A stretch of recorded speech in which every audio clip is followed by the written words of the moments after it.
வணக்கம் friends, welcome to Vidya's cooking channel. நான் வித்யாலக்ஷ்மி. இன்றைக்கி உங்களுக்கு ஒரு வித்தியாசமான ரெசிபி கோவன் சொரிசோ பாவ் ரெசிபி செஞ்சு காமிக்க போகிறேன்.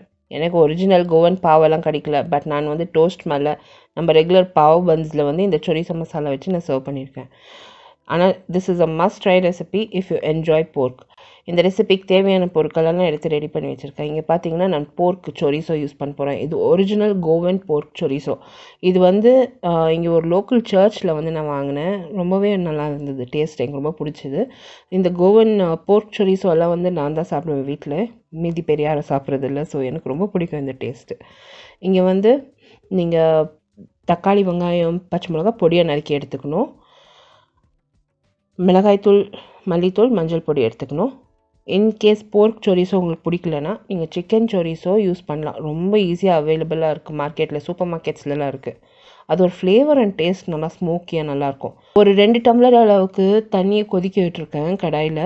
அந்த தண்ணியை வந்து ஆஃப் பண்ணிவிட்டு அந்த சுடு தண்ணியிலே இந்த சொரிசோ நான் சேர்த்து நல்லா ஊற வைக்க போகிறேன். 30 நிமிஷம் நல்லா ஊறி இருக்குங்க. இப்போ இந்த சொரிசோ நல்லா ஊறி நல்லா பெருசாக ஊதி இருக்குது. இப்போ சின்ன சின்ன பீஸாக நம்ம கட் பண்ணிடலாம். அந்த நூல், அந்த த்ரெட் வந்து சிசர் வச்சு கட் பண்ணி எடுத்துடலாம். இது சின்ன சின்ன பீசஸாக நம்ம கட் பண்ணிடணும். இந்த ரெசிபி வந்து நீங்கள் ஆயிலே சேர்க்க தேவையில்லை. அந்த சொரிசோவிலவே நிறைய ஃபேட் இருக்கும். ஸோ அந்த ஃபேட்லேயே குக் ஆகிடும். ஸோ நம்ம வந்து வெங்காயம், தக்காளிக்கெல்லாம் எக்ஸ்ட்ரா ஆயிலெல்லாம் சேர்க்கணுன்னு அவசியமே இல்லை. போர்க்கில் நிறைய ஃபேட்டு. இந்த ரெசிபியில் வந்து நான் யூஸ் பண்ணியிருக்க பொருட்களோட மெஷர்மெண்ட்ஸ், எல்லா இன்க்ரீடியன்ஸு, இந்த சொரிசோ எங்கே வாங்கினேன் அதோட டீட்டெயில்ஸ் எல்லாம் வந்து description box below this video post பண்ணுறேன். அவங்க வந்து வீட்டுக்கே ஹோம் டெலிவரி பண்ணுறாங்க. ஸோ அவங்க டீட்டெயில்ஸ் எல்லாம் நான் வந்து description box below this video post பண்ணுறேன். ரொம்பவே அருமையாக இருந்தது, எனக்கு ரொம்ப பிடிச்சிது. இந்த சொரிசோ மசாலா வந்து நீங்கள் ரைஸோட கூட சாப்பிட்லாம், ரொம்ப நல்லாயிருக்கும். ஸோ இது வந்து ஒரு போர்க் லவர்ஸ் டிலைட்டுன்னு சொல்லலாம். ரொம்ப நல்லா இருந்தது, எனக்கு ரொம்ப பிடிச்சிது. நீங்கள் இன்னும் கொஞ்சம் நேரம் ஊற வைக்கலாம். இந்த மாதிரி சின்ன சின்ன பீஸா கட் பண்ணிவிட்டு இன்னும் கொஞ்சம் நேரம் ஊற வைக்கலாம். அப்போ அது சீக்கிரமாக வெந்து போகும். ஏன்னா இது வந்து ஸ்மோக்கில் ட்ரை பண்ணுறாங்க அந்த மீட்டை. ஸோ ஆல்மோஸ்ட் இந்த உப்பு கறி மாதிரி, நம்ம எப்படி உப்பு கறி நல்லா உணர்த்துவோம் அந்த மாதிரி தான் இது. ஸோ கொஞ்சம் நேரம் வந்து இது ஊற வச்சா நல்லாயிருக்கும், டேஸ்ட்டு நல்லா கூடி வரும்.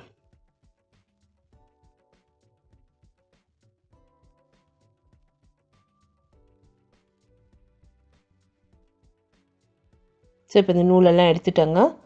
இப்போ வந்து நம்ம இதில் ஆயிலெல்லாம் எதுவும் சேர்க்க தேவையில்லை. இதில் டைரெக்டாக நம்ம பொடியை நறுக்கி வச்சுருக்க வெங்காயம், தக்காளி, பச்சை மிளகா, மிளகாய்த்தூள், மஞ்சள் பொடி, தனியாத்தூள் சேர்த்து உப்பு சேர்த்து மிதமான தீயில் வச்சு நல்லா வேக விடணும். இது நல்லா அந்த ஆயிலே வெந்து ஃப்ரை ஆகிடும். ஸோ நீங்கள் எக்ஸ்ட்ரா ஆயில் நீங்கள் சேர்க்கணுன்னாலும் அவசியம் இல்லை. இப்போ இது வந்து நல்லா வெந்து வந்திருக்கு பாருங்க. நான் மீடியம் ஃப்ளேமில் நல்லா வச்சு நல்லா கொதிக்க விட்டுட்டேன் தண்ணியெல்லாம் நல்லா வற்றி போச்சு. ஸோ இப்போ இந்த மசாலா வந்து ரெடி ஆயிடுச்சு.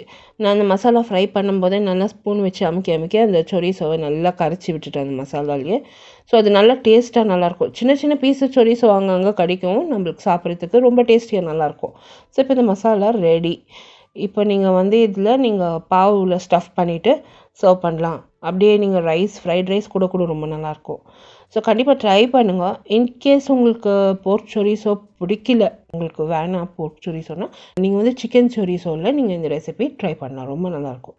இங்கே நான் வந்து பாவ் பன்ஸ் யூஸ் பண்ணுறேன். பட் ஒரிஜினலி கோவன் பாவ் பன்ஸே டிஃப்ரெண்ட்டு.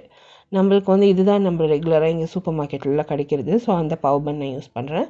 இதில் ஒரு 2 ஸ்பூன் அளவுக்கு அந்த சொரிசோ மசாலா நான் தயார் பண்ணதை வச்சு சாண்ட்விச் பண்ணி நான் சர்வ் பண்ணுறேன். ரொம்பவே நல்லா இருக்குங்க. ட்ரை பண்ணுங்கள். ட்ரை பண்ணிவிட்டு உங்களோட காமெண்ட்ஸ் எல்லாம் போஸ்ட் பண்ணுங்கள். இந்த வீடியோ ரெசிபி நீங்கள் பார்த்து என்ஜாய் பண்ணிங்கன்னு கொடுத்து தம்ஸ் அப் கொடுத்து சப்ஸ்கிரைப் பண்ணுங்கள். All the links to my blog, Instagram, Facebook, Twitter, எல்லா சோஷியல் மீடியா ஹேண்டில் லிங்க்ஸும் description box below this video இருக்கும். வீடியோ ரெசிபிஸ் இன் இங்கிலீஷ் சேனலுக்கு விசிட் பண்ணி சப்ஸ்கிரைப் பண்ணுங்கள். அந்த லிங்க் கூட description box below this video post பண்ணுறேன். இப்போ சுட இந்த சொரிசோ பாவ் நான் சர்வ் பண்ணியிருக்கேன். நான் ரொம்ப என்ஜாய் பண்ணி சாப்பிட்டேன். உங்களை அடுத்த புதிய ரெசிபியோடு நான் மறுபடியும் சந்திக்கும் வரை, this is Vidyalakshmi. Thank you so much for வாட்சிங். பை.